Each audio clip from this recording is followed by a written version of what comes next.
வணக்கம். தமிழன் செய்தி களம்.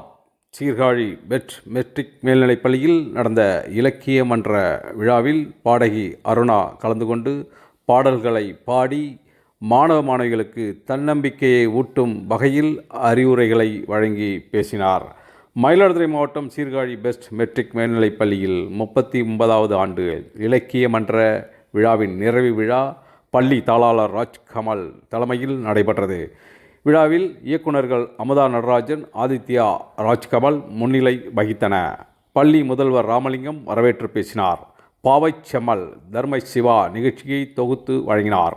சிறப்பு விருந்தினராக விஜய் டிவி சூப்பர் சிங்கர் பாடகி அருணா கலந்து கொண்டு தனது இனிமையான குரலில் பாடல்களை பாடி மாணவ மாணவிகளுக்கு தன்னம்பிக்கையை ஊட்டும் வகையில் பேசினார். விழாவில் பள்ளி நிர்வாக அலுவலர் சீனிவாசன், துணை முதல்வர்கள் சந்தோஷ், முனிதவதி மற்றும் ஆசிரியர்கள், பெற்றோர்கள் கலந்து கொண்டனர். முடிவில் துணை முதல்வர் பிரசன்னா நன்றி கூறினார்.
நிலாவென சிரிக்கும் மலர் கொடியார்